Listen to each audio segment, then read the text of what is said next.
open. Rohan? We'll open with karakia. Tuia ki runga, tuia ki raro, tuia ki roto, tuia ki waho, tuia te here tangata, ka rongo te po, ka rongo te ao, haumie, huie, tai kie. Okay.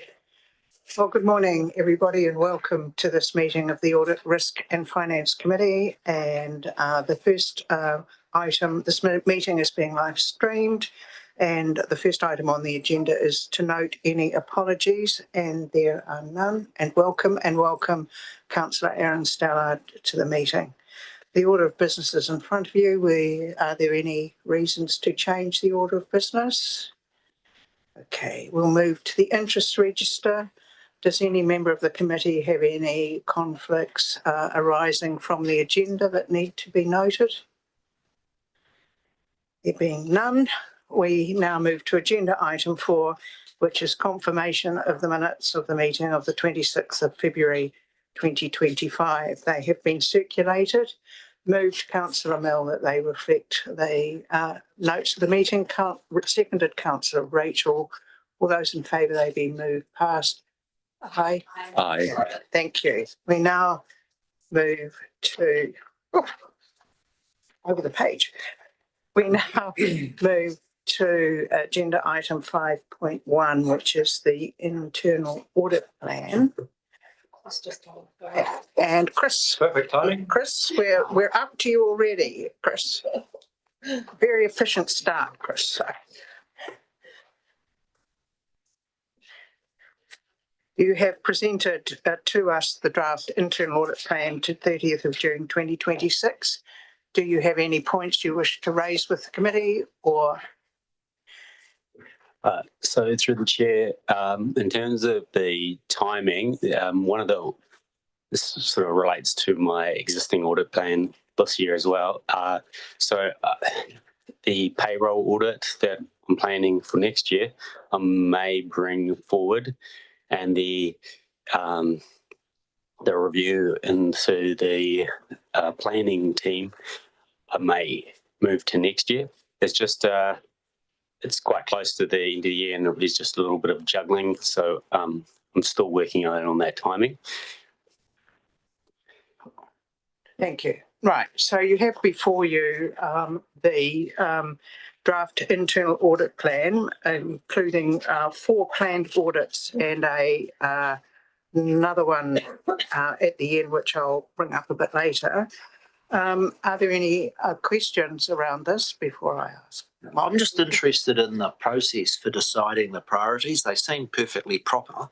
Payroll, we saw with the DHBs that they had miscalculated by hundreds of millions of dollars their correct holiday pay, so it seems quite a reasonable area just to be checking that we're doing it right. Fraud is very important, but I'm just interested, Chris, to understand in making out the decision of the 4 priorities for audit, what's the process that goes through in bringing the recommendation through today of those 4 priority areas? Sure. So through the chair, so I look at various things at when I'm working out what should go in and what should go out. So I look at legislation changes. I look at changes within the business. So if we're taking on new operations or something's changed. And then I also look at our risk register. So what's high in terms of before controls or after controls. And then I also sort of just send the message out to the different group managers if there's anything that they are interested in. And then there's also conversations that I have during the year from different managers. So, for example, that payroll audit, that Holiday Act is not a new change, but there is a plan to potentially move to a new system for the payroll, and they saw that there would be a benefit either doing the audit beforehand to identify any sort of other things that we want to capture in terms of the change in systems, or afterwards to make sure that everything's compliant. So is the SLT involved in the decision making about the 4 areas of managed audit that are the audit priorities? So through the chair, the technically, according to the internal audit charter, it's supposed to go to the SLT. But how it's actually worked in practice in the last few years anyway is all of the group managers, well, most of the group managers have been given an opportunity to raise an item. If there's some sort of controversial or there's some different views, then it may go to SLT. But what I do is Nikki review. So the group manager, financial services, reviews the plan, and if she feels that it needs to go to SLT, she would. What I also do is I check in with the chair of audit and risk, just as an additional sense check that she's happy, or if there's any other items that she would like to see. Now, at this stage as well, because it's only a draft, it's also the Audit and Risk Finance Committee's option. If they do want to make some changes, or if there are some other things that, for whatever reason, you felt that should be included, then that's your opportunity to let me know now, and we can make those changes. If I may, through the chair, for a CE, I like to keep out of this process. I think it's really important that my organisation is held to account independently. And I see Chris is quite independent. Look, and I don't want the SLT sort of deciding where, let's cherry pick where we want them. I'm actually open to the Audit and Risk Committee, finding a different area they'd like to look at. But as CE, I really don't want to direct where Chris goes and where he looks, and I want to be kept on my toes by that. So we never have conversations about what's going on. It hasn't been brought to my SLT, and I'm comfortable with that, but open to different views. No, it's an interesting question. If you ask me as mayor, the thing that in your area that worries me the most is actually in your area, Nikki, and that is that we are collecting the rates consistently and lawfully. I find it awfully embarrassing when I see other councils around the country where the council has made a rating policy, there's been a glitch in its administration, and 5 years down the track, they find that they've been collecting the rates either unlawfully or mistakenly, and then have to go back and pay checks out. So my question relating to that was, when did we last do an audit check in that area? And Nikki, are you quite satisfied that we are very tidy in that area? From an elected representative's point of view, I've been delighted in working with your team, Nikki, over my 3 years as mayor, and the fact that I found them really responsive. But the thing that makes me nervous is, man, it's complicated, and there's heaps of potential for something to go wrong. And so I'd be interested, was it considered as a potential area for an audit priority? And 2, from Nikki, when was it last done? So through the chair, just to go, I think that within the rating area, we've kind of got 2 pieces to it. One's the water rates, and that's the volumetric charging of commercial and residential rates. And I know Chris has just recently looked at that and not found anything material in that area, which was good, because that's sort of a little bit more messy than our straight rates. And our rates are reasonably simple in terms of, having quite uniform rates across different groups. We're always going to get anomalies of individual properties potentially. And I'm not sure, Chris, when you actually have looked at the rating area, the full rating area. So that is an area that we can have another look at. Not necessarily wanting to change, I'm just wanting to feed into the process and give those that are working in that area, where are your elected representatives nervous? And my nervousness is mainly from reading national media of councils that have made mistakes and then have the embarrassing situation of then having to patch them up. If I may, again through the chair, look, again, as CE, whilst I want Chris to keep me on my toes and sort of randomly pick areas, of course, as chief executive, this is one of the things I've wanted reassurance from Nikki around I've seen what's happened in places like Dunedin and other places. And I was, Nikki has taken me through it. Look, it is. I'm glad to hear Nikki says ours is a simple one. I don't think it is. It's bloody complicated. And Nikki has assured me now. So we've worked through this, and I'm well assured as CE that we're in a good position here. Not regarding the need for an audit. No, of course, can't always guarantee it, and I wouldn't say we couldn't have an audit. But Nikki is very much on top of this area. I'm satisfied that we won't have a problem.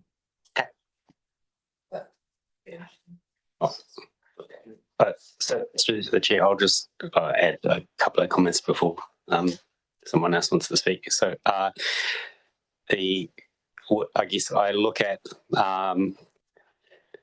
where the money's coming in and where the money's coming out. So obviously rates is where the money's coming in, and it does go through a thorough review process and external audit, and we'll talk about that in the internal audit report with the update with the Office of the Valuer General.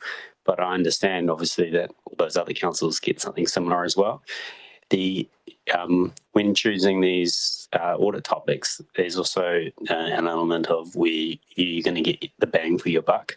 So if it's an area where we believe that there will be a lot of box ticking and there's really not much there to look at, it may be some of the other areas are given greater prioritization, but it is one of those areas that should be on my list, and I haven't reviewed it yet. I would say the recent audit and the water billing is a sort of a taster in terms of going on and doing the rates next time around. So I'm not averse to looking at it this year or next year. In raising the question, it's not my intention to change the audit plan. I'm happy to move the resolutions. You've got other questions. It's just to understand that area and to flag in future. It's an area that your elected representatives, well, certainly I am, nervous about wanting to make sure we're tidy. Thank you, Mayor Nick. Councillor Mel. Thank you, Chair Catherine. Through to Chris. Chris, can you give us some more commentary, please, on the payroll officer's role? It appears to have changed during the year. And also, I might as well add to that, how's the things progressing? Are you on track with the HRIS and payroll systems being migrated together in 2025, 26? Can you give us commentary on both of those, please? So it's through the chair. The role actually hasn't changed. It's just the person in that role has changed.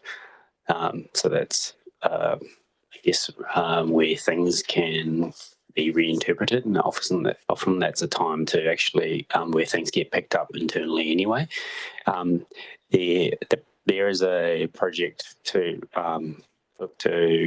change our payroll system, and that's hasn't started yet. I think it's still in. I'll talk to that if I may. Sure. Look, this is a key part of the transformation program. It's a work stream within it. So we are quite advanced in terms of where we are with the HRIS. The program sponsor is Nikki. Andrea is the sponsor of this particular work program. And we are working with vendors and we're looking at options at the moment, but it's well advanced. I'm confident it's on track. Our current system is not fit for purpose. What we're going to get is going to be very good. It's going to be very efficient. It's going to save us time. It's going to save us cost. So look, I'm really confident where we're at the moment, and we're in a good space. Well, thank you for that. So just a couple perhaps observations from me. I wonder whether or not this committee shouldn't actually be focusing on the charter for this committee. I note that on there's you've noted there it's up for review, and I note that last time it was reviewed by yourself internally, and I'm just wondering whether or not that's the starting point from a governance level. Is the charter properly worded? Is it appropriate? Should we add anything into it? And I'd further add to that, that when I looked at the list of completed, planned and optional audits, there are heaps of gaps. So there's topics listed, never been audited. And there are others, quite properly, fraud has been audited regularly. So some have been audited regularly. And I think, I'm not sure what the view of council might be, but if you go up to the under strategy and communications, direct sourcing of consultancies, never been audited, decision-making processes, never been audited. And my question really is, are we focusing on the right things here? And what does the charter tell us to actually have a look at? So there's, from my perspective, I think that review would be quite timely and quite important, and it should come back to this committee, because internal audit, if it's going to be effective, you know, we need to, at this high level, understand how it's actually operating. And I'm not sure, if I look at that list, whether or not it's time for it to be updated. And maybe that's where this committee can have a look at that list and say, well, why haven't this group of topics here ever been audited in the time I've been here? So I don't think you need to answer that, Chris, but I think it's an important conversation for you to have internally to bring back to this committee. Yeah. Are you comfortable with that, members of the committee? All right, so we were asked to receive your report, and we are going to recommend to the council that the internal audit plan be reviewed. Do I have a person who would like to? Moved by Councillor Rachel, seconded Lindsay. All those in favour, please say aye. Okay, thank you. Right, let's now move to the next item on the agenda, which is the draft Treasury Management Policy. And we have this before you. It has been amended for a couple of changes, which are identified in our papers at 4.7.1 and 4.7.2. And Councillor Rachel has also made some suggestions. Let's look at 4.7.1 and 4.72 first. And Nikki, would you like to make some comments, please? Yes. So through the chair, the key change that I was wanting to bring to the committee and then through to council in terms of the liability management plan was around the counterparty risk limits. So and I also wanted to confirm that our current policy was fit for purpose for lending to the new Marina CCO. So I had a very kind of light touch focused review done by PwC.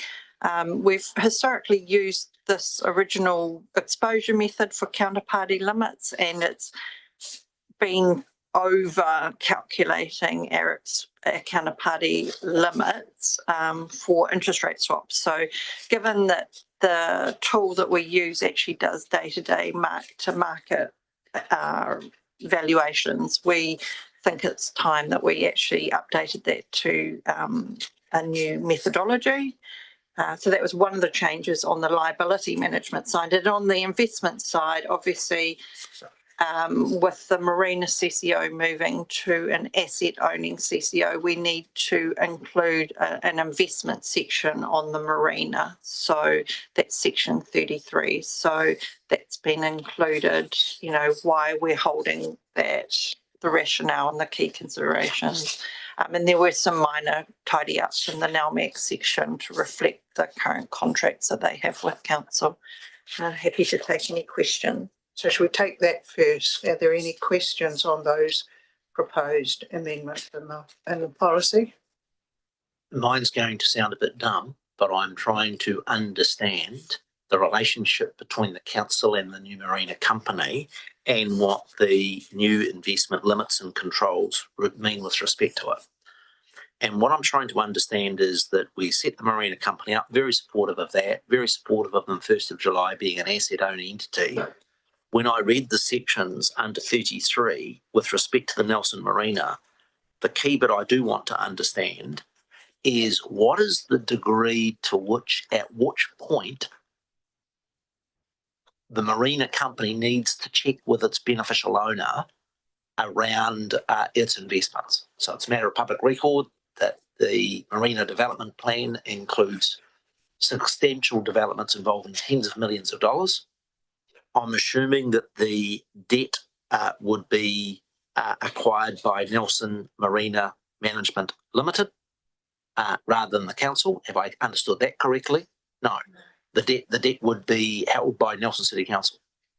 Yes, and we've got a section in our public excluded agenda that goes through the marina treasury policy and term sheet. So I want to discuss that with the council in that forum. So effectively, we will be borrowing and doing straight through back-to-back lending to the marina. So in terms of the counterparty section within this is the exposure that we have to the banks like Westpac and BNZ and things like that. So to ask the question quite pointedly, what level of debt decision by the marina company under this treasury management policy will trigger elected representative involvement? In other words, I expect you to do the day-to-day management. They want to go borrow $500,000 or have an overdraft. I don't want to be involved.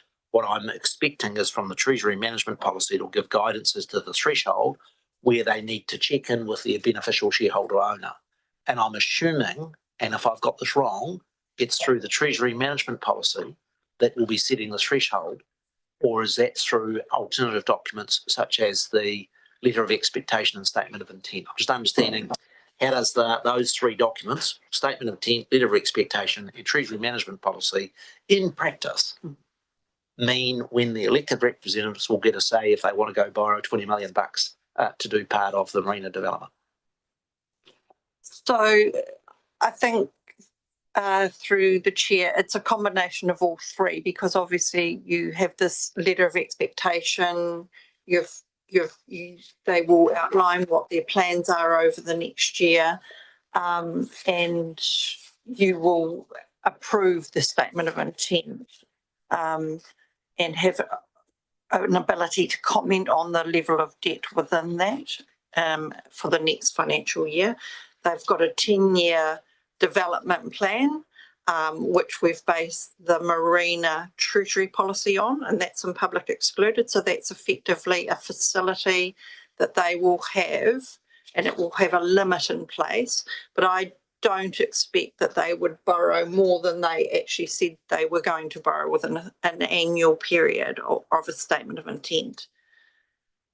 So it's a combination of their treasury policy, the draft term sheet, and the statement of intent, statement of expectation process. If my questions are more appropriate in confidential section, I've got no problem with you saying, hey, let's talk about it then.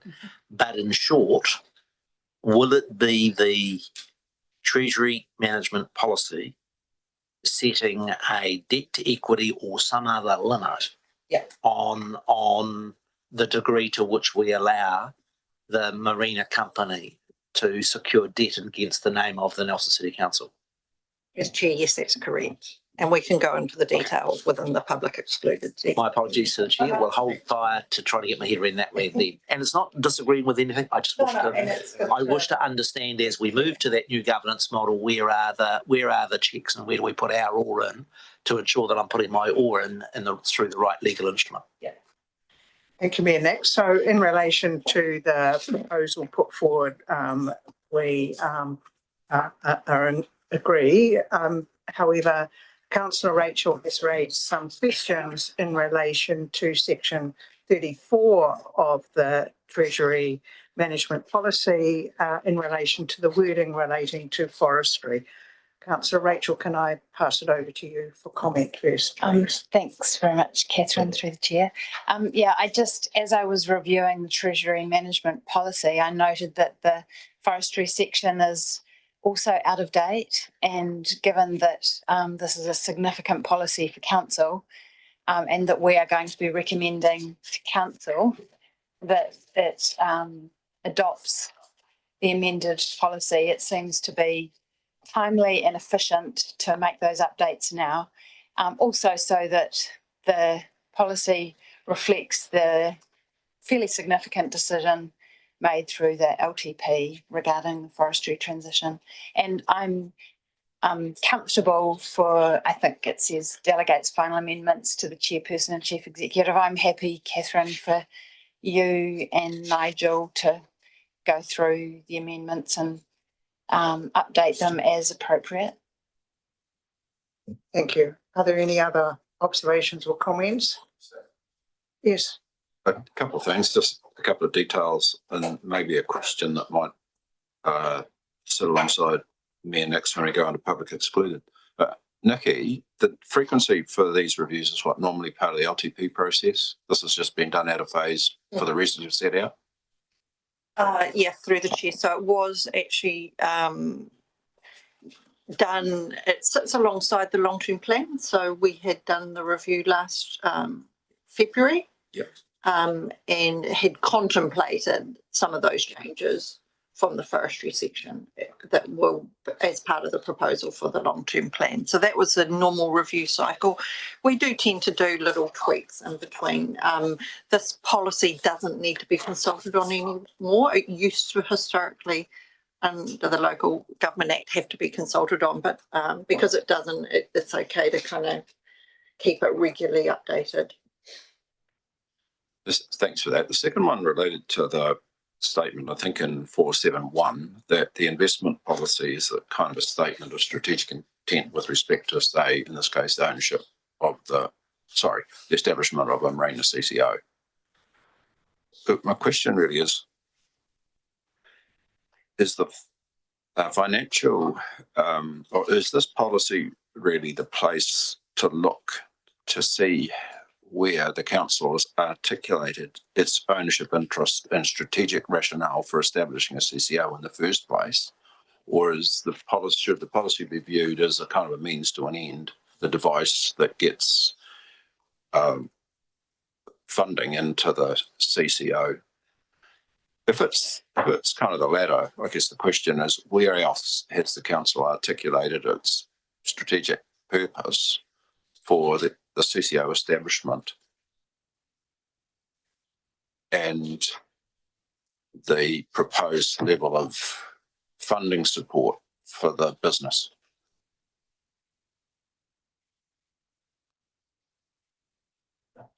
So through the chair, I mean, this is the place that we should be stating what our strategic intent is in holding 100% ownership in the CCO. But another couple of these are relatively minor, I think. In relation to NELMAC, there's reference to 60% of the contracts, or 60% of contracts, but it doesn't say by value or by what. I wonder whether this opportunity could be taken to define what 60% of is. And there's a small typo on 33.5, which I didn't pick up. I can't recall exactly what it was, but my note says there's one there. Might be revenue, I think, the wrong word. Thanks. Revenue. Thank you, Madam Chair. Yeah. Okay. All right. Councillor Rachel. If there's no further discussion on it, I'm happy to move the amended recommendations. There's someone who'd second that. Is there any further discussion? I'm just wanting to be clear. There's been this piece of paper circulated here. Yes. Are they the amended recommendations that have come from officers? They are the recommendations that came through from Councillor Rachel. I will, if you have a look at them, for example, under the first one, I've already raised with Councillor Rachel that you would not normally expect to see in an investment policy words like through overwhelming community support and unanimous elected member approval. She agrees. And so the review and the final amendments is going to be delegated to the Chief Executive and myself, just to tidy up the wording so that it reflects what a policy should read. Nick, does that help you? It does. Yes. Can I just check in with the Chief Executive? And I want to ensure that the Treasury management policy is consistent with the LTP, and I've got no problem at all with the issues Councillor Sanson has done in ensuring we've got that consistency. I'm just wanting to check with the Chief Executive as to whether that makes any material difference to the intent of the operational policy that is covered in 34 of the policy. So from a practical sense for the Chief Executive and for the GM Corporate Services, as a consequence of the amendments proposed by Councillor Sanson, what does that mean in practice for the Treasury policy as it relates to forestry? Reinforcing that I am with Councillor Sanson, and that is that we want the Treasury management policy to be consistent with the decisions of the LTP. I just want to be very clear if it goes any further than what those decisions are. Thank you, Manik. Look, this is a really important strategic change to the council, and I'm really keen that the TMP reflects where we're at. We had a good go at it in the LTP, and I know, Rachel, you worked with Nikki to get the wording as best we can. I'm very comfortable. There's no material change in what you're proposing. There's some wording changing. I'm comfortable to work through that with the chair and make some amendments to reflect that we are on a new path. Look, and I'm pleased to announce that publicly this morning that I have engaged a forest system manager. I'm not going to give you the name right now because just working through with his employer, but will be joining us in July on a permanent basis to drive this forward, and that's very exciting. So look, thank you, Rachel, for your wording. I'll work through that with the team, and we'll reflect that as appropriate. And if thought appropriate, there's no reason why we couldn't circulate the revision to members of the committee before, just for any feedback. If that doesn't need to be. I'm quite relaxed. Yeah. The delegation to the chairperson and the Chief Executive, ensuring it's consistent with the LTP, all comfortable with that. But if it's taking the policy any further than that was, then I want some input. I'm quite satisfied with the response from the Chief Executive, and can I congratulate him on getting that Forest Systems Manager appointment in July. I think that's going to be quite an important implementation part of the significant policy change that this council has made with respect to its management of forestry. Right. So someone who'd like to move their recommendations. Right. So you have before you the proposed recommendation. Moved, Councillor Rachel. I'm happy. Seconded, Mayor Nick. Sorry, just a few questions from me. Sorry, Councillor, I missed you. It might be one for Robin, but just in terms of governance practice, delegating final amendments, is that within essentially the bounds of what we can delegate decision making on, or does it need to be final wording, as opposed to essentially we're saying we're approving the intent of the amendments and handing across the fine tuning of the wording. I just want to make sure we're in safe bounds there. Probably a fair comment. Robin. Through the chair, yes, but I would be happy if it was just changed to final wording. That would be fine. It's quite administrative, so yeah. The intent is understood, but I think wording is better. Yeah, essentially going, we are still retaining the decision making on the amendments themselves because I don't think we're able to delegate that. So through the chair, because this is a recommendation through to council, we'll make sure that the final version, I mean, the intent was to push it through tomorrow, but that will be too soon because we need to actually digest all of this and make sure operationally that it is consistent with the long-term plan. So the intent would be it would go to the next the July council meeting, and it will be the full version will be attached to that agenda, so you'll be aware of what has been agreed on before you vote at council. Yes. Does that make sense? That makes sense. I think I'd still be happier checking in wording in there. And then just in terms of the changes in, or the proposed changes in methodology regarding credit exposure, within the policy, the policy itself, in the memo, I note that we're using risk factors based on RBNZ standardized risk weightings. And the memo suggests that should the Reserve Bank revise those weightings in future, council should update the policy to reflect those changes. And I'm just not sure whether that I was unable to find that intention carried through into the wording of the policy.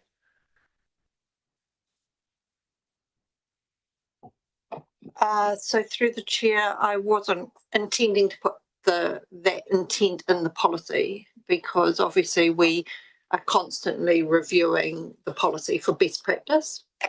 So if those changes did occur, then I would have to bring the full policy back to council as my intention.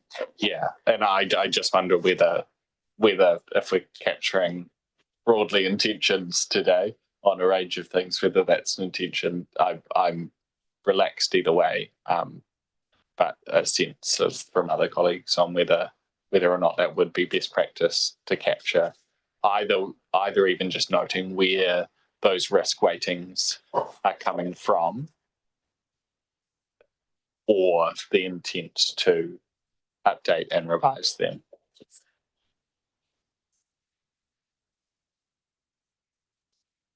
And only other question on that one, Nikki, is this is a significant reduction of using this calculation, a significant reduction to our sort of overall or on paper liability.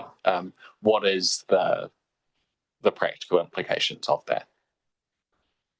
So through the chair, the practical implications for us really is that a transactional banker, we also have a lot of swaps with, and we can get quite close to our credit limit, which means practically, even though we have an all of government deal and get paid credit interest on our bank account, we actually have to be moving funds to other banks to keep within our limits. So practically, and that's because we're over measuring our credit exposure. So practically this is a good thing for council, and we will earn better interest by leaving it with our transactional bank. So what you're doing is removing some wording out of section 6, correct, to give effect to this recommendation. Is that, in simple terms, what's happening here? We're effectively changing the methodology on how we measure counterparty risk to have a more market valued reflection, as opposed to quite a crude measurement of risk. So it's improving the methodology. So it's actually a complete amendment to the section. How does that, are you comfortable with that?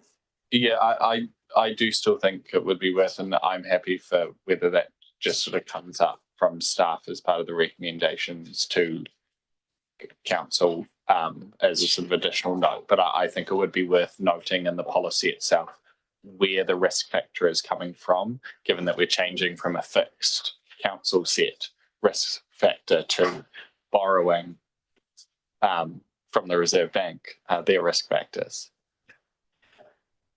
I note that the general manager's made notes on that point, so I'm sure that will come up when it comes to council. So if there are no further questions, let's move to the recommendation. Do we want an amendment at 3 to change amendments to wording, or are we comfortable with it as it stands?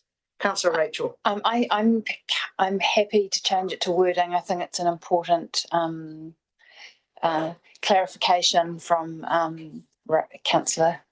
So if we could please change on the screen amendments to wording, delegates final wording, yeah. Section 434, forestry to the chairperson and chief executive. Thanks. Section 6 as well. Oh, and section 6. So it has been suggested to me that we also, in light of the conversation, add in section 6 and section 6, which is called credit exposure.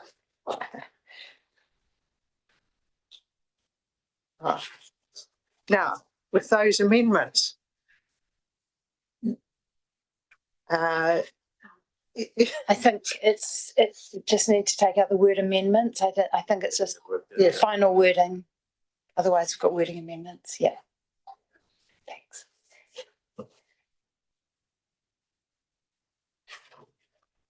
right, this time, are we happy that, Councillor Rackford, you now happy to move this recommendation? Seconded me and Nick, all those in favour? I Carried. Thank you very much. That was very useful. We now move to agenda item over the page. 6.1, quarterly risk report. Carried. Page.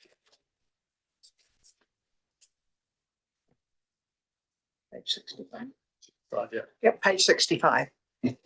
Okay, so through the chair, there was just one risk I wanted to highlight. It's not really organised, well, there's somewhat of an organisational risk, but it's a specific risk. So council received a report recently to do with the flood early warning system, and it has identified areas of inadequacies, given that the bar is now higher following the likes of Edgecombe and Esk Valley events. And so the specific risk we've escalated to very high. But I'll note that there's a business case being developed to upgrade our flood early warning systems. Sorry, which risk are you referring to, please? So in terms of thematic risks, it could fit either within infrastructure or climate change or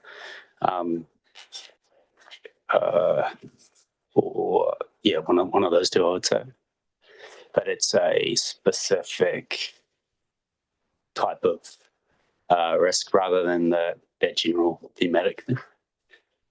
I still didn't hear the word that you used previously for me to understand what you're talking about. So it's to do with our early warning system. So this is part of our it's got a regional council. There's part of it is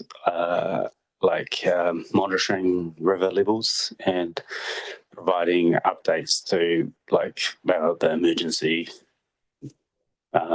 management team around rising rivers. Mandy, did you want to talk to this risk? So the Science and Environment team have identified that while they've got a flood recording network in place, it could be better. It needs a bit more resilience, and they are preparing a business case to improve it. In a nutshell, so they've identified the risk in the meantime of there being some resilience issues with the network. So would you categorise this? You're bringing this as a problem to SLT. You're giving early heads up to the ARF that there's a risk that we're considering, and that we're going to rectify. Yes, correct. The bit I missed was I thought there was comment that there was an element of red identified in the risk. And I was trying to find specifically what that was. I've teased out that it's with respect to our river warning systems and our river gauges. And I'm just wondering, is it that there is not enough of them, or is it that there is a risk of power supply failure or something of that sort in them? I'm just trying to cut right to the chase of what is the practical issue that's been identified by the risk audit process. Yes, so through the chair, it's actually a combination of the lot. So at the last heavy rainfall event, the rain gauge at the three corners was not sending information into the system, and there is some concern that some of our flow gauges along the Maitai River could be taken out in a flood. Right. And we could use some additional rain gauges in the backcountry to give us more warning For the committee, look, since this report has been written, this risk has come to my attention very recently in the last few days, and it rather through the no surprises, wanted to bring it to your attention just so that we're working on it. Something that's been brought to my attention. You should be aware as the audit and risk committee that we're working on this. I don't see it as a catastrophic risk that we're worrying about day to day, but it's something we need to resolve, and I think put more resiliency into the system downstream. Excuse the pun. Councillor Rachel first. Unless Nick's got a related Mine was just a question. quick sup. When you referred, Mandy, to a recent event, you were referring to the event of Monday a week ago? Or was it prior to that, that the potential risks around river flood gauges? So Monday a week ago, the Three Corners rain gauge was not sending signals, so that needed to be fixed. It's very, very recent, and you're onto it. That's what I just wanted to know. Yeah. And I've encouraged the team, rather than spend 3 months working on it and then bring it to your attention, I'd much prefer to say, hey, look, we've got an issue. You need to be aware of it. We're working on it. Yeah, good to hear. Right, Councillor Rachel. Thanks. Thank you. I just wondered if aligned with it, or, a part of that issue is also the need for a localised rain radar. Which also, I guess, supports that early warning system, totally. Because I think, again, we've had feedback from the community that they weren't aware, none of us were aware. Is that something that would be kind of included in the business case? Mayor Nick, you. Yeah, I've had substantive discussions with the Minister of Transport and the Ministers of Science about this issue. That the NIWA and the Met Service have identified that their next priority for a new rain radar is in the Nelson Tasman region. I think there will be some opportunity when the government's proposed science reforms of the Met Service being merged with NIWA might provide an opportunity for a saving. But the budget for a new rain radar is of the order of 3 to 4 million. Yeah. It is very expensive, and the chairperson wearing other hats may have some knowledge as well. I don't think it's something that can realistically be within the bounds of the Nelson City Council. I have written to both the responsible ministers, Transport, who's responsible for the Met Service, and Science, who's responsible for NIWA, to try and get it up the priority list. What I understand from our civil defence people, it is the combination of different information sources, the rain gauges, the flood gauges on the river, plus the rain radar all combined, that will help them make good decisions with the sort of event we had last Monday, as well as which we may potentially have this evening. I've had conversations with NIWA and Met Service around this, and look, they're going, NIWA and GNS and the science community are going through a significant transformation at the moment. I don't think this is going to be at the top of their radar. Excuse the pun again. But it is important for us, very important for us, and something we'll work through once they settle down. But it is and the time frame for their transformation is very significant, and it's been brought forward somewhat. So it's challenging times for them at the moment. Thank you. Councillor Mel. There's an item here, Chair Catherine, 4.5. And it relates to loss of service performance from ineffective contractors and contract management. Is there something that our Chief Executive sees in the horizon that he's alerting us to early in the process? No. Look, somehow we are an organisation that contracts for many services. We don't do a lot of the stuff. We contract for service, and I've absolutely as part of the transformation program identified that's an area I really want to beef up in terms of the leadership of that area and across the council. So look, it's something I'm absolutely focusing on as part of transformation. I envisage, subject to further discussions at the tier 3 level, we'll be having a contract specialist that can help guide us and lift our game in terms of letting contracts in a consistent way across the entire organisation. We let many of these things, and this is our bread and butter, and it is an area I'd like to beef up. Are we looking to employ you? You've got a not just yet. Not yet, so no. But that will be kind of, as you've probably just seen, I've gone out to the market for a PMO lead, and quite possibly the next will be that contract specialist.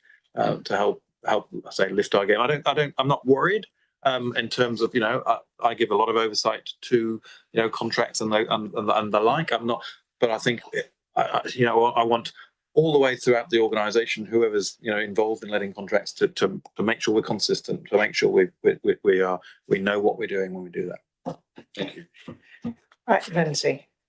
Yeah, thanks, Chair. Chris, thanks for the report and for the updates. Just a question really around the central government-led reform risk being taken out. Apologies if we've agreed to that. I guess on reflection, my sense is that there's still quite a bit coming our way from central government in the way of reforms.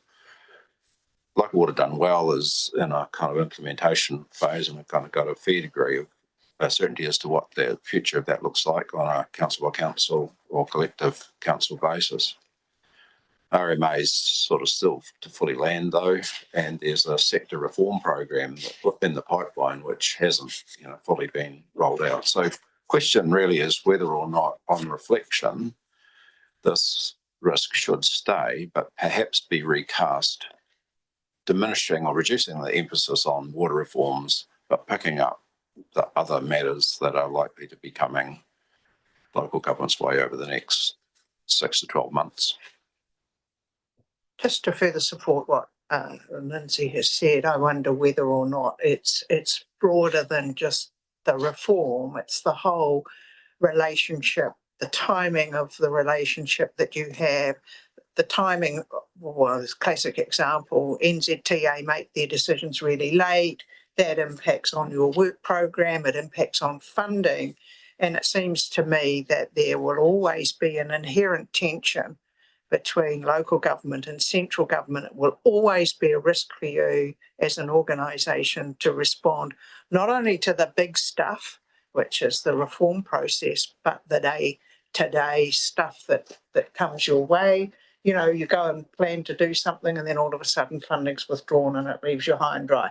So I think our feedback would be whether or not that risk should be recast but remain as a risk, because I don't know how you can do that. I'd be interested in your comments.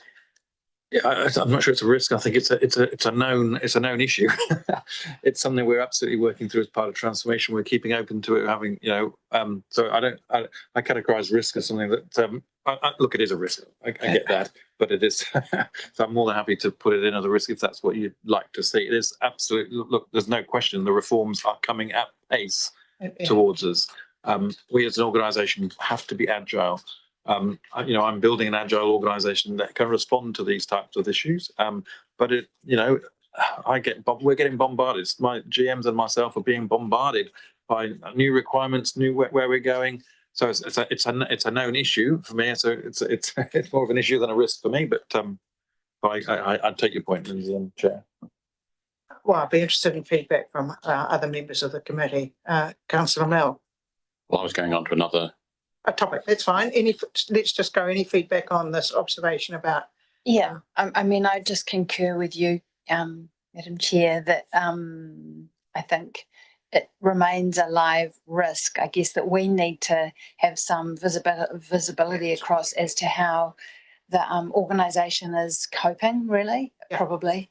But because of, I understand for you it's an ongoing issue, Nigel, but we need to really understand, is it sustainable for the organisation, or right? Which I know that we have discussions and kind of in other forums, but it is probably a good matter for consideration at this committee. Yeah, I would agree. This was top of my list, and I guess on reflection, looking at this risk, as it was very much reads now in terms of the consequences, is geared through the lens of the Local Water Done Well reform, but there is obviously a much broader range of issues that do flow through to the organisation. And I note that it's one of the risks highlighted for the environmental management team is the ongoing stress of uncertainty with central government-led reform. I have a similar thought to you, though, Catherine, around actually, what is the right framing of this? Is that broad enough? Do we say sort of central government direction changes, reflecting in terms of lost efforts in the transport space where we had major losses of funding, and I think it is something that increasingly as an organisation we want a proactive focus on our resilience in that space. Yeah, thank you. Any other observations just in relation to the risk? I'll come back to you. No, right. Councillor Mel. Thank you, Chair Catherine.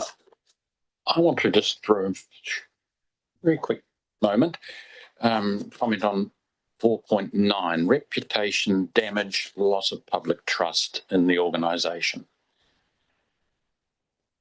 Now, we're all in the people business around this table, clearly in the people business, and I am regularly, and I hope and pray that things are moving and actions being taken, but it's in respect to the cafe at the Tahunanui beach.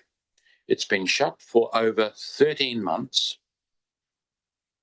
and there wouldn't be a week go by, particularly when I walk the beach, more prevalent, that people are asking what on earth's happening. Why did you let that happen? Why has this come to pass that this hasn't been remedied earlier? So, has anyone got any information on that? And can our comms, if there is information in respect to this, that we are progressing a plan, we've got some actions in place, please can our comms tell the community exactly what's going on and what the end result is going to be? And I hope it's good news. So thank you, Councillor Mel. I think that will be taken on board by management and managed. Thank you. Right. Are there any other points in relation to the quarterly risk report as presented? We have a recommendation then that we receive this report. Moved Councillor Mel, seconded Councillor Rachel. I see him nodding. All those in favour? Aye. Carried. Thank you very much. The next item on the agenda is the quarterly internal audit report, which is on page. Here we go. No, it's got the finance one. 94. Page 94 of papers. Chris. So, through the chair, just pointing out that there were 2 audits completed over the last quarter. Now, one of the audits, it didn't quite change scope, but now I've made it a little bit more specific. So before, when initially in the audit plan, it was talked about any significant insourcing, and that was prior to the sort of public announcement of the regulatory services coming in-house. The aim of that audit was looking particularly at that business unit, making sure that it was sort of post in-housing, it was compliant, and opportunities to run more efficiently were being looked at. So I'll take the report as read otherwise. All right, do you have the report? Are there any questions? I'd just be interested in, with respect to the item 4 and the water billing performance. I've read what's been said here in the documents, but not quite understanding it. Can you give me a layperson's interpretation of the what you found with the audit of the NCC water charging and the changes that were imposed? So through the chair, water billing is complicated, is the short answer. Every council seems to do it slightly differently. We have one person that looks after water billing who understands the system and then we have different people that see different aspects, but there is a key person risk there. The key piece I understood, and I think we've answered the question. The sentence is, the complexity combined with optimization has, however, created key person risk. Key person risk is there's only one person that understands it. And that's, I'm just trying to tease out as to, I was not clear what that sentence meant.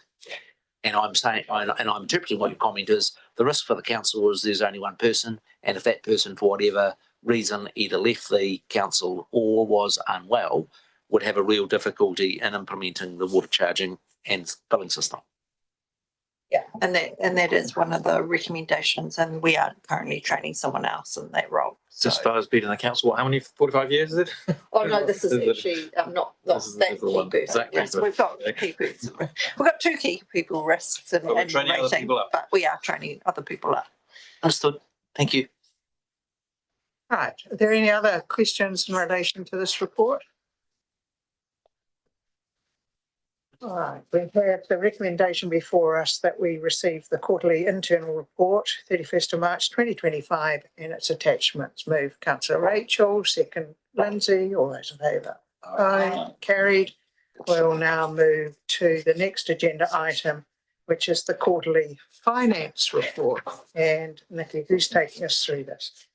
Through the chair, it'll be me. Right. So this is finance report up to the last quarter, the 3 quarters of the year. We have this time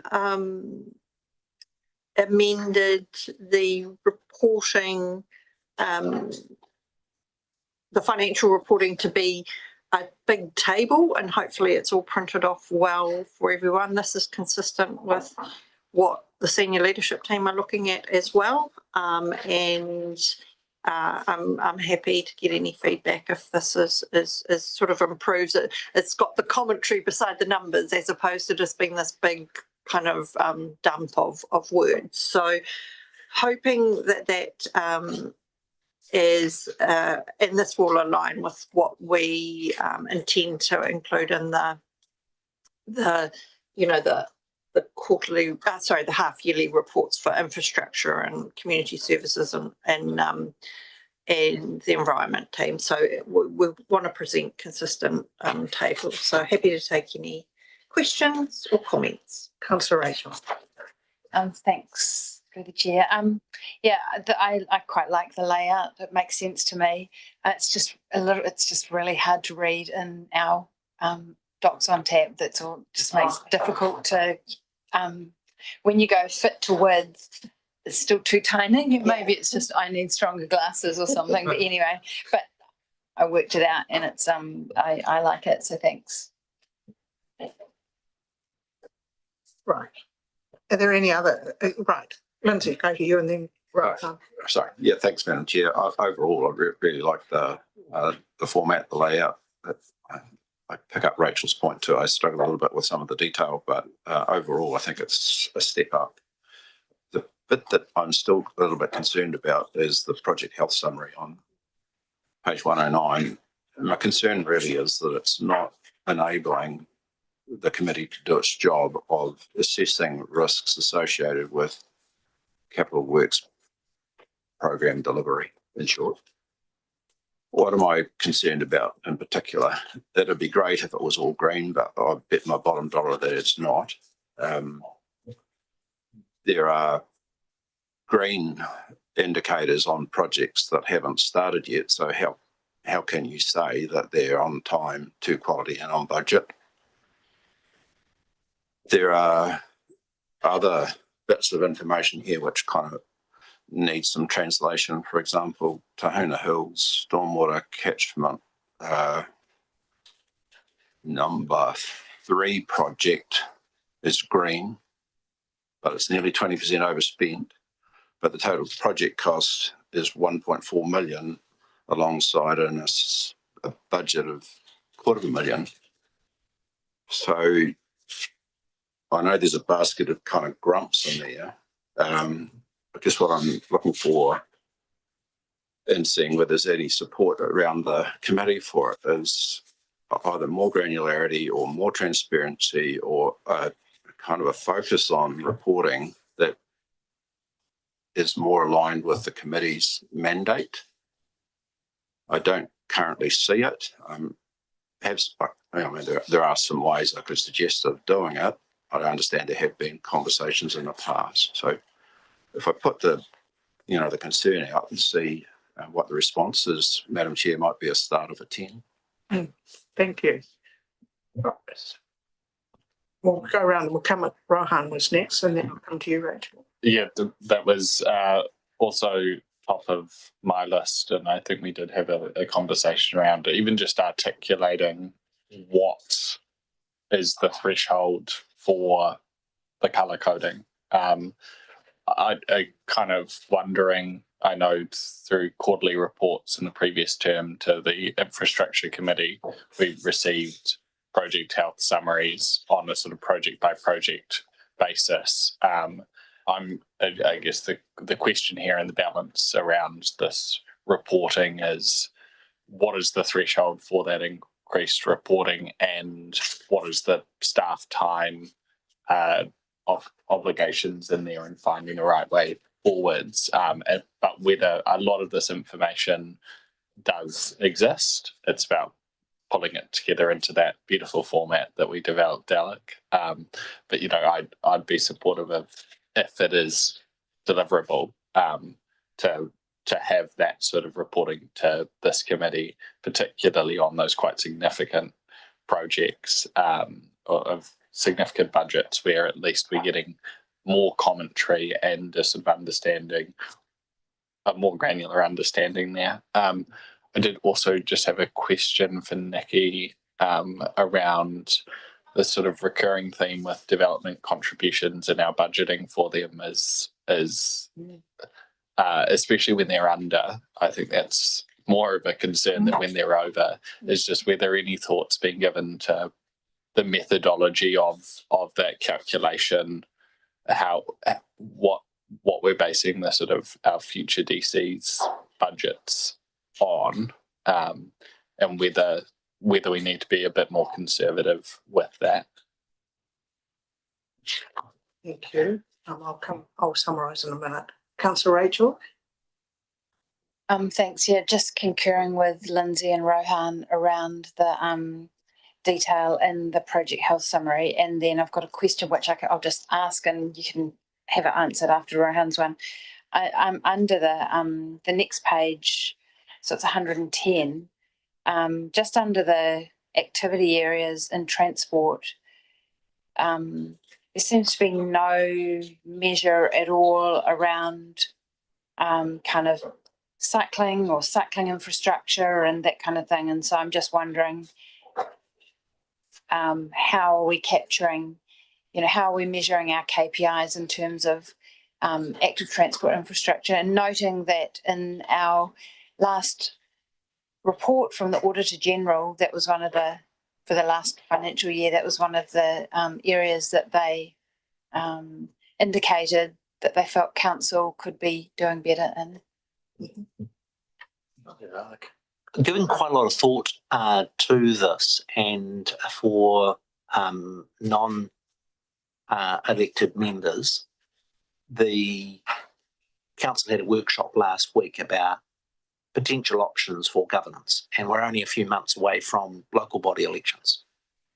And the question is pertinent in that across the organisation we want to get the right balance between making sure there are no gaps in the oversight, but also making sure there's not duplication.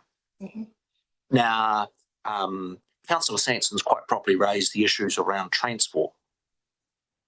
The complexity we have there is, for all the right reasons, we made a decision to have a joint transport committee, because you couldn't do things like buses or those other things without actually having a joint Nelson Tasman approach. But equally so, that joint committee can't really have a financial delegation, in that you can't have Nelson spending Tasman ratepayers' money or vice versa. I think the right place for that discussion to occur, and what is the responsibilities of the Finance Audit and Risk relative to what other committees might be. At the moment, my headspace would be, for instance, on those transport infrastructure projects, that I think it is possible to have a joint committee for Nelson and Tasman, and for it to have the oversight of the significant transport projects, but making quite explicit that it doesn't have the capacity to spend each other's ratepayers' money. And so to have that oversight function with them, and that is a conversation I'll have to have with Mayor Tim King, because I don't want the double up of the sort of joint regional transport committee having half a conversation and not doing the complete part of the conversation.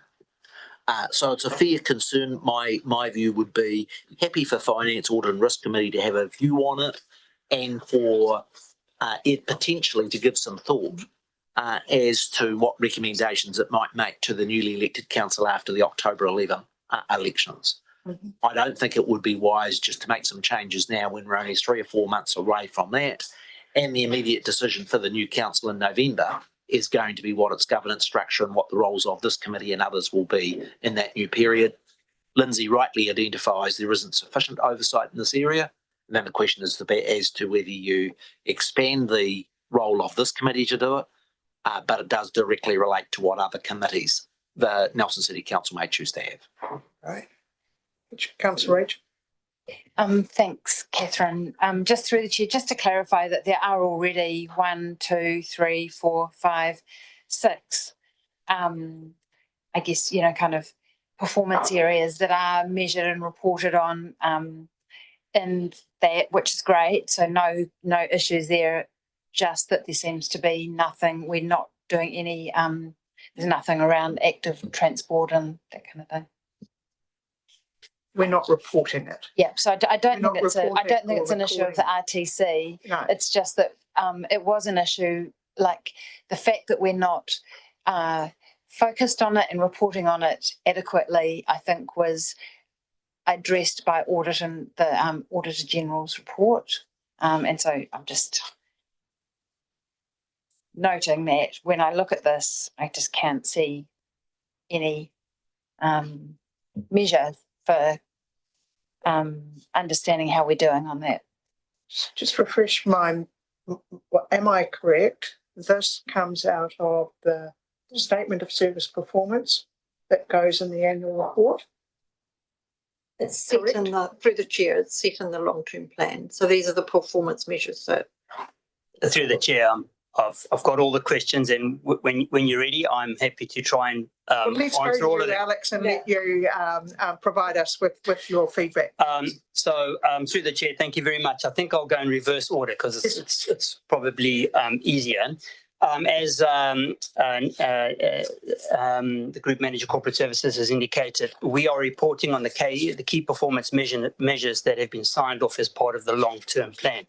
We don't include any other measures to report on. So what you see reported there at the back of them, at the back, is exactly what was approved as per the long-term plan.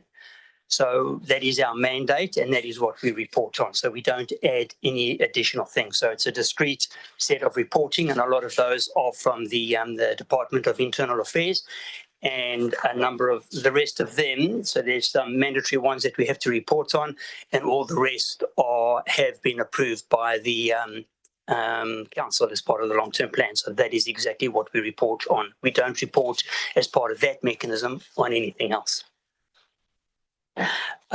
In terms of reporting, the project health summary. So every time I've sat here, I've been more than willing to adjust this traffic light system to best serve the committee, and I've met with yourself as chair, and I guess it's morphed over time. It started off purely listing the projects and only reporting on quality time budget. That extended to putting in the financial budgets, then the stages, and then comments. So every meeting it's getting bigger and bigger, which is absolutely fine, because we have to make sure that what this committee requires is best for them to have oversight, and we are more than happy to provide whatever information we need so that you can have that oversight. To that point, what you and I have had an offline and discussion about the reporting, and I took away a lot of pieces of paper to think about it. and realised that my knowledge of what's actually going on is inadequate to actually provide advice, really. So my suggestion would be on that note that maybe you, Nikki, and I sit down together and just nut out, take a project and nut out how it might be appropriately reported as a template and see if that works for this committee. So I understand it is extraordinarily challenging for organisations that begin projects in 1 year, don't complete them in the financial year, carry them forward again, do a bit more work, etc., to get a reporting framework that is simple, easily understood, and sensible. Because that's what we're looking for. We just need to. It's not about being critical of what's happening. It's just what is the straightforward picture that tells us where we're at with these projects. And all we're saying, I think, Alec, we're not there yet. So why don't we arrange to sit down and see if we can nut something out together, as opposed to me going, I've still got your pieces of paper, by the way, at home. So I think that's probably the way forward there, because we can't resolve it here.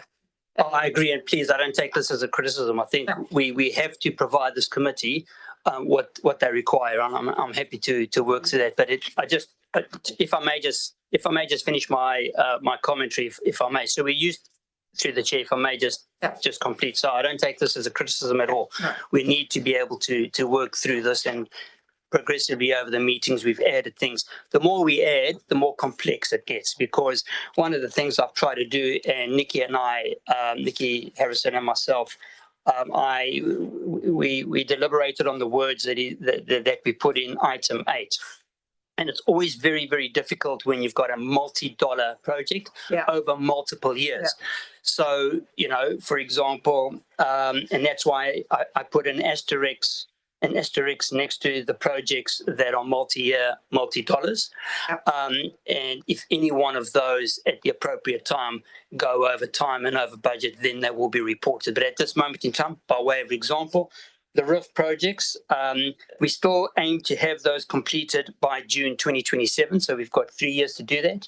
There are some projects that are a little bit behind, but overall, when I'm reporting to the June 2027.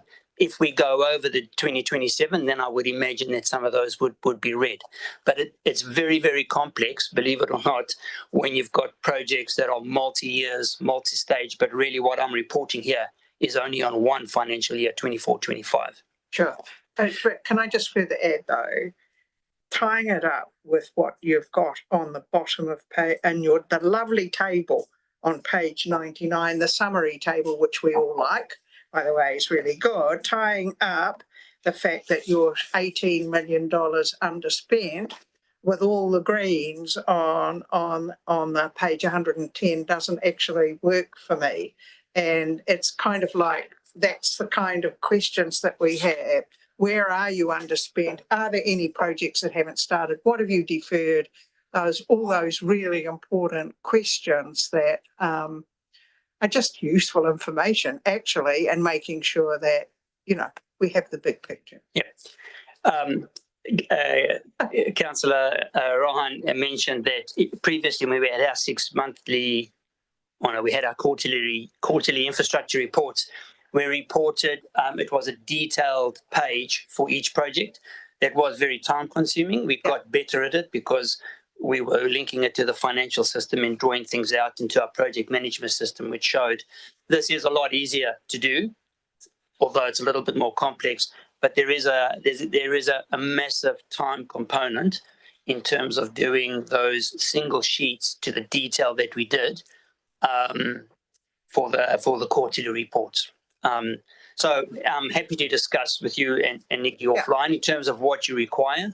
Let's try something. Absolutely. We're here to make sure you get all the information you need. Yeah. Have you finished, Alec? I interrupted you. Was that all you wanted to comment on? I'm good. Yeah. Okay. Right. We'll go to Mayor Nick and then Councillor Rachel. The specific project, Alec, on the list that I just wanted a bit more information on was the Atifai Rising Main project. on page 99, it says construction commencing 2028. On the earlier report around risk, on page 76 of our agenda, it says on the same project, construction planned for 25-26. So just wanting, and then more recently, I note this is a massive project, that we've made it onto the national infrastructure list. So just asking for some quite specific things around. And if you ask me the bits around it, and it may need to go offline, and that is, when do we expect physical construction on Rising Main from Neil Park to Edify to begin?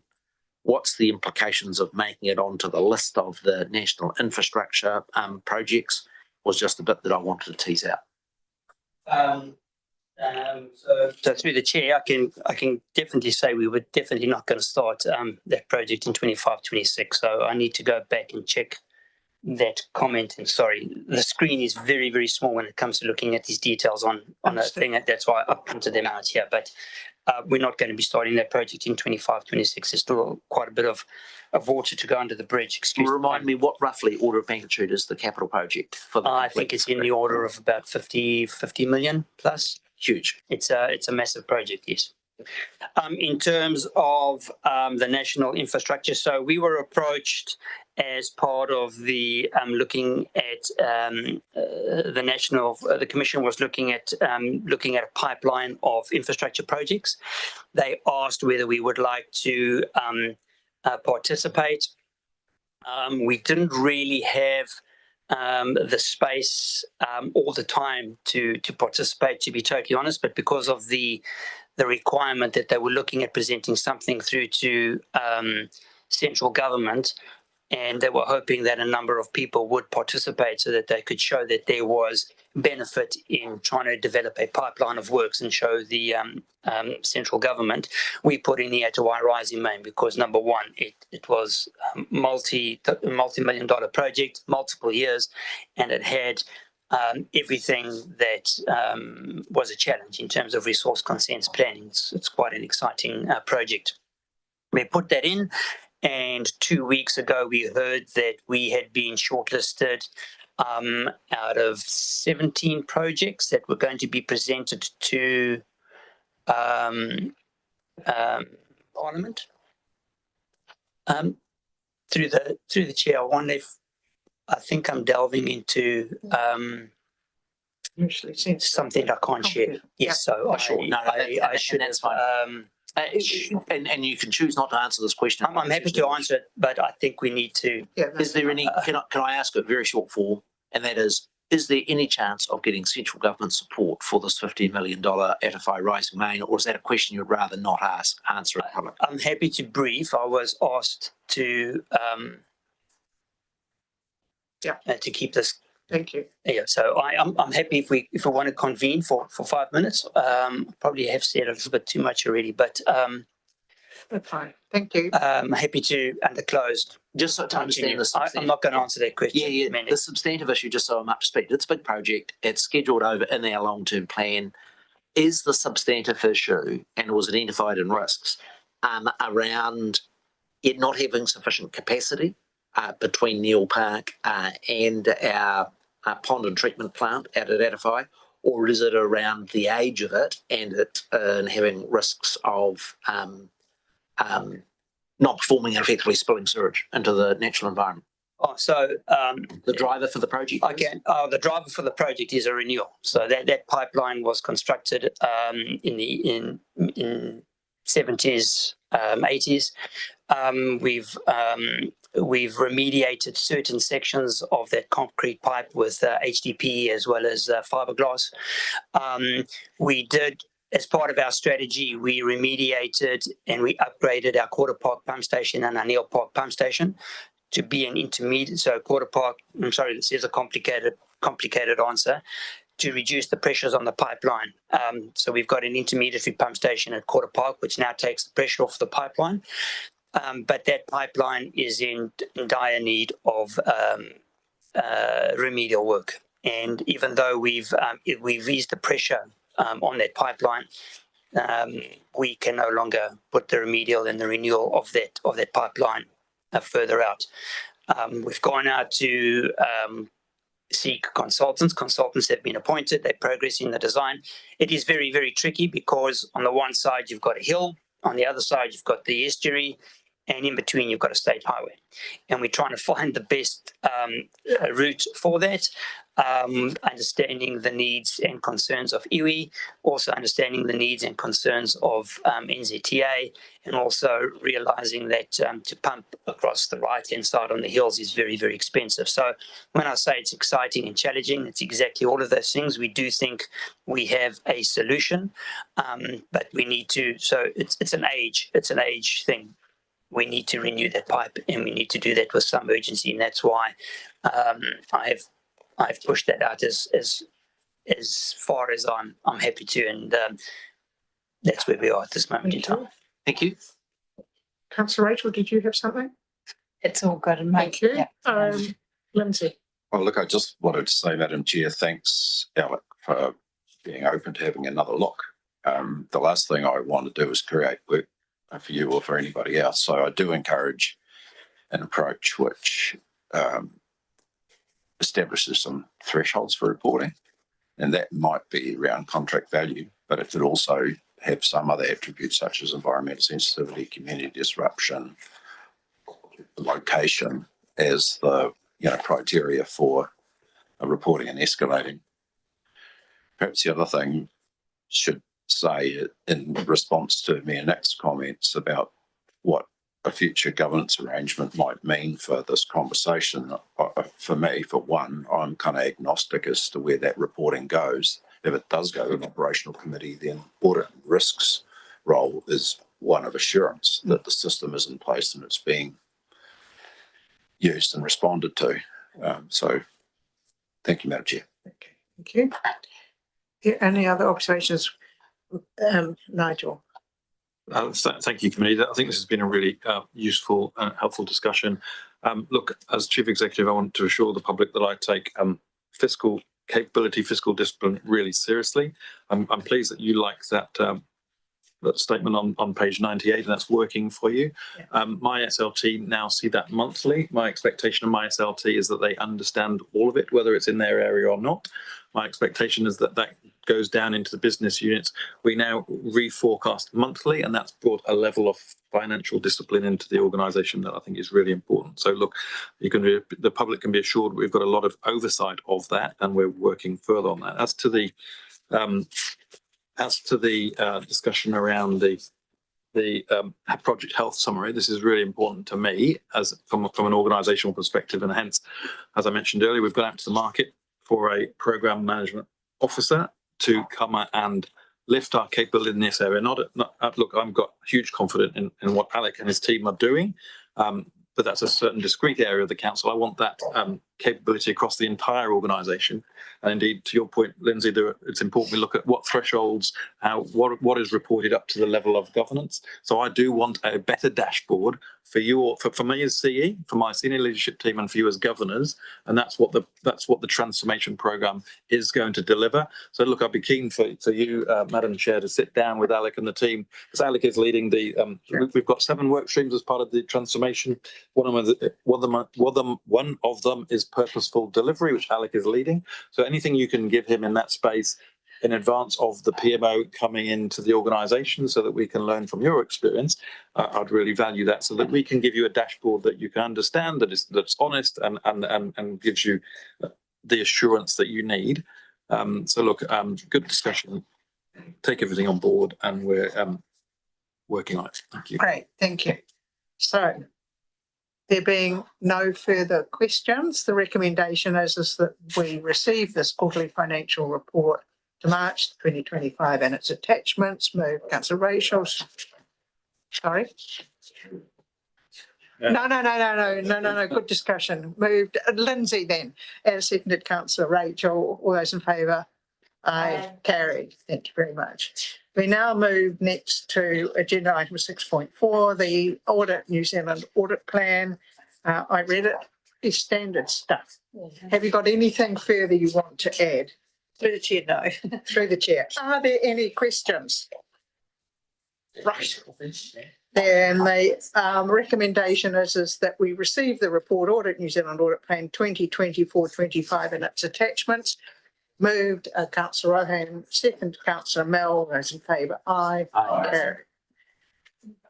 Right, we now come to the agenda item where the recommendation is that we move into confidential session, and please read the recommendation. Right.